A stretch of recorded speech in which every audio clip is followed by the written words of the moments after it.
first presentation is going to be Linda Francis, Kathryn Lively, Jesse Hoey, and Julie Robillard.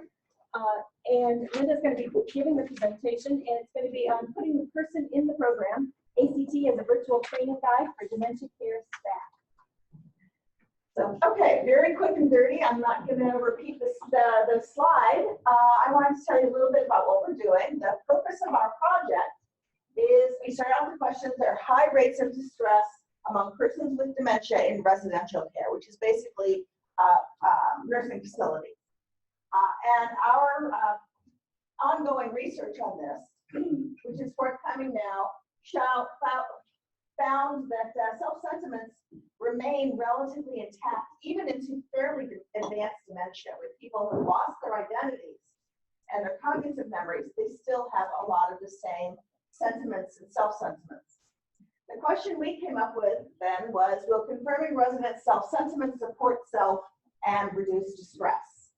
So what we're doing is developing an ACT-based artificially intelligent phone application to model sentiment confirming interaction. We're going to use this app as a basis of a training intervention for residential care staff. That is the STNAs, the LPNs, and so on and so forth, with the goal of training them in interaction based on lifetime self-sentiments rather than the current patient or resident identity. This is very quickly an ACT model. This is what happens when you have the nurse treating Colonel Smith like a patient. She may order him. Colonel Smith may not remember his military career, but he knows at some level, or he certainly doesn't feel that it's right for him to be taking orders. He's supposed to be giving them. So our model is the idea that if we can model a different interaction with similar sentiments to what Colonel Smith feels like he has, we can get the nurse encouraging a role model. For instance, oh, Colonel Smith, if you don't take your medication, what is everybody else going to do, right? And the idea is that repeated confirmation will support mood and mental health.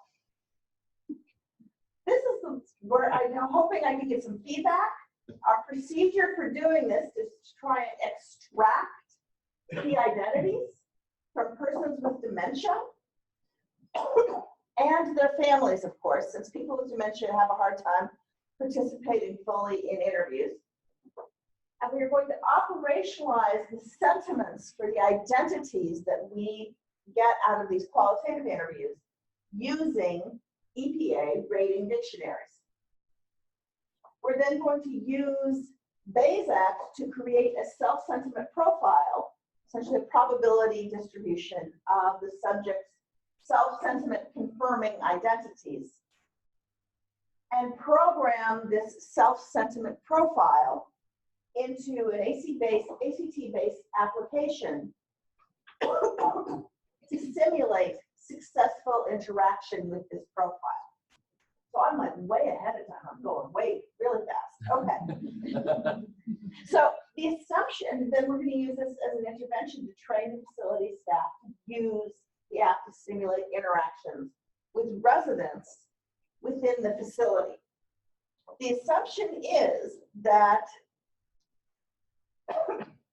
based on ACT self, a person's identities build up over their lifetime to create self-concept as well as global self-sentiments, which are relatively stable. And we're going to be trying to capture that with BASAC, not just the specific identities, but kind of more global self-identities, which we hope will change the reactions of deflection, the unpleasant emotion and uncooperative behavior, to confirmation, producing a more pleasant emotion.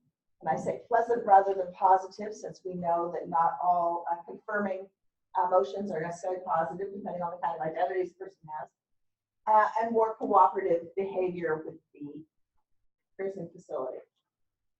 So the procedure is where I'm hoping to get some feedback, because we haven't tried that yet.